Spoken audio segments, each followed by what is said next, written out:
Welcome to Muddy River News this week, furnished by Harvey's. I'm Bob Goff. My guest today, Richard Irvin, Mayor of Aurora. Now, Aurora is way north, so why would he be in Quincy? Well, he's also a Republican running for governor. Welcome, sir. Hey, well, good to be here. Thanks for having me. I've joked with a couple of your challengers. You're one of the 217 Republicans running for governor, so congratulations on that. Well, thank you very much. Well, good. I'll be the only one coming out on top. Well, that's confidence, and that's what you got to have. So let's talk a little bit about the campaign. Yes, how are things going now, and what are you hearing from people downstate? Things are going well. You know, we've been traveling all throughout central and southern Illinois over the last week, and still got another 3-4 days, to hit the road. And we've been getting very good reception. You know, folks had some hard questions, for me, but I'm happy to answer them.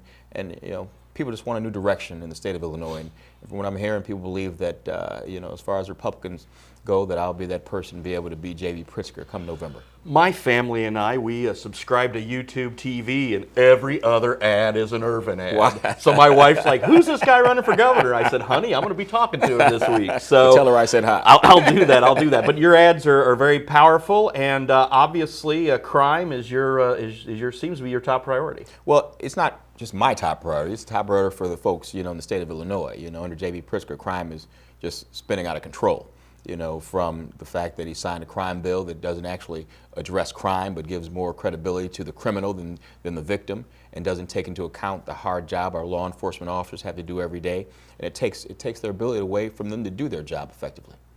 And you mentioned that in some of your literature, you were also talking about the state's attorney in Chicago and in Cook County, and some of the issues they've had up there, and we do see it down here too. And it's certainly something that I know our local law enforcement officers have been very concerned with as well. Absolutely. What happens when J.B. Pritzker signed that bill, saying that there was going to be no cash bail, saying that it was okay for violent criminals to get out of jail early, and when they get out, they can run to the same police department of the police officer that arrested them, make an anonymous complaint against that police officer and try to ruin his life.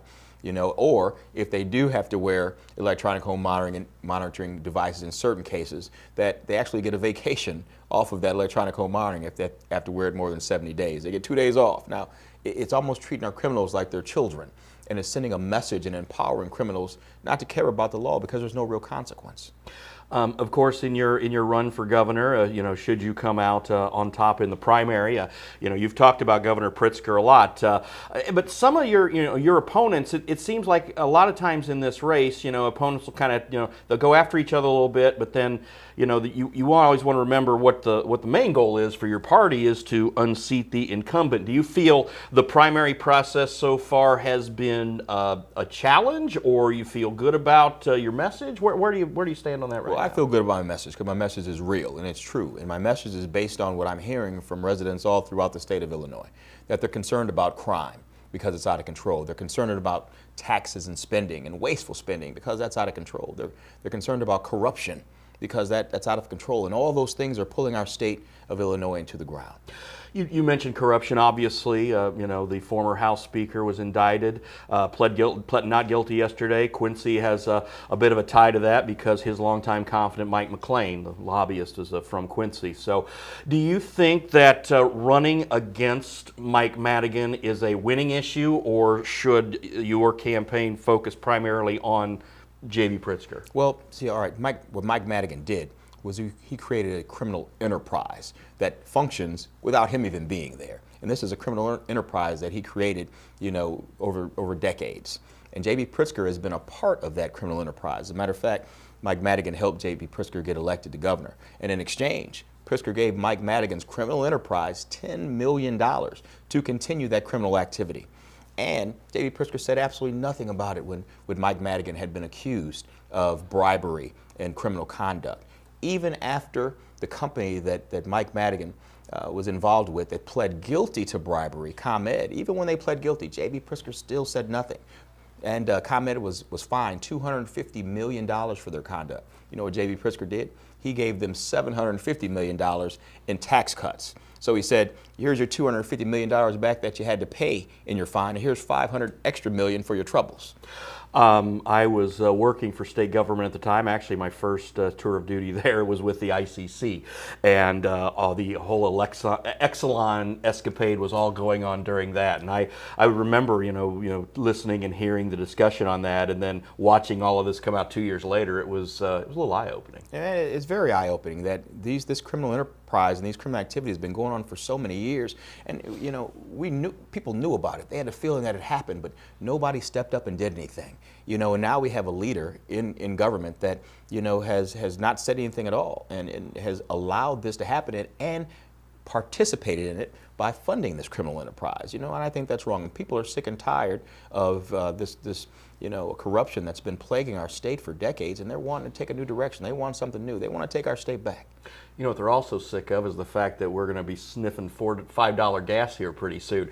Should the gas tax in Illinois be rolled back to relieve some of the pressure? I know the circumstances of the prices are because of the world events. I understand that, of course, but what could you do as governor, working with a legislature, to try to help Illinois citizens in that regard? To try to give as much relief as we possibly can, recognizing that the world events are affecting our everyday lives. The price of groceries, the price of chicken, the price of sausage, things that is part of our staple, part of our breakfast foods, our dinner foods every day. It's getting harder and harder for a family to put food on the table, and they have to often make a choice. Do I buy this food that prices are escalating out of the roof, or do I buy this gas for the week where prices are escalating out of the roof?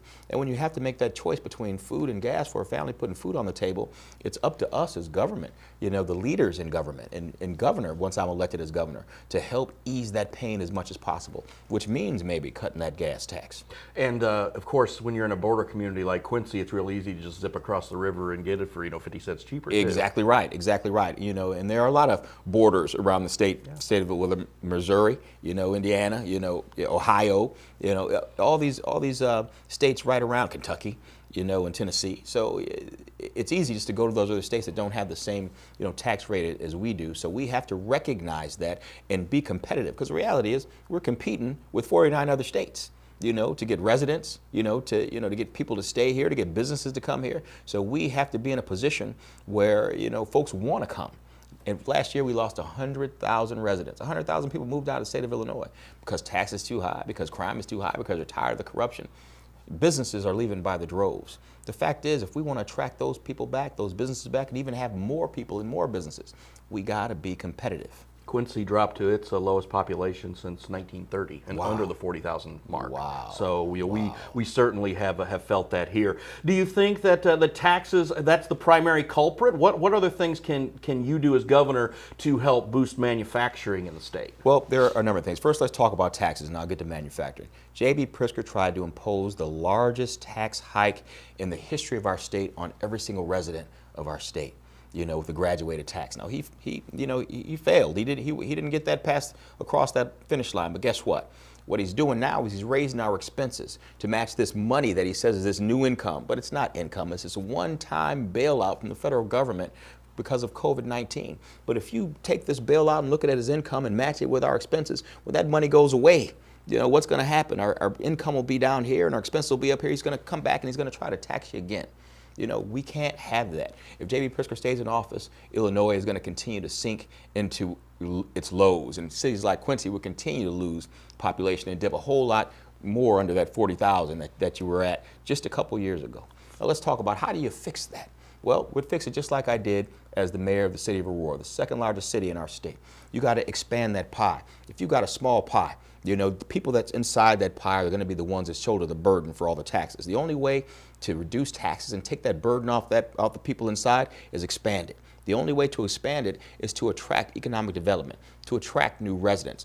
The only way that's going to happen is to get a governor in office that people can trust again, that businesses that are willing to invest millions upon millions of dollars can trust and know that we've got their back, and then recognize that their success is our success. Right now, you got government working against our businesses and our residents, raising taxes and pushing businesses and people out of the state. That doesn't show that we've got their back. That shows we could care less about them. We got to change that mentality and that ideology and attract people in. And that, comes from leadership. And that's exactly what I did in the city of Aurora, and we could do that and more for the state of Illinois. Final question. You mentioned, I was just leading into that last question, is How is, aside from what you just mentioned, expand on that a little bit, how is being a mayor analogous to being a governor?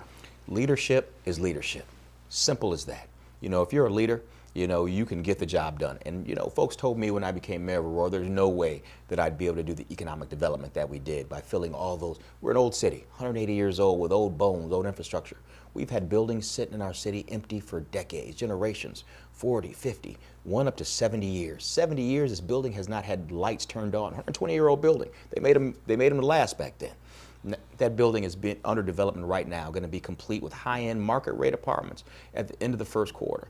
And every single building that sat empty in the center of our city is either done or under construction as we speak. We've created excitement because now developers feel that there's somebody that's got their back, and they feel it's okay to come spend and invest tens of millions of dollars because they know there's going to be a return on their investment because somebody's looking out for their interest because they recognize their success is our success. That same leadership, we take that leadership and bring it to the state of Illinois. I always say, if I'm the smartest person in the room, we got a problem. You know, so I like to surround myself with the smartest, most capable, most committed people to get the job done.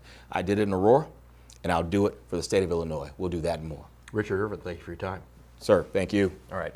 And that's all we have for Muddy River News this week. I'm Bob Goff. Have a great week.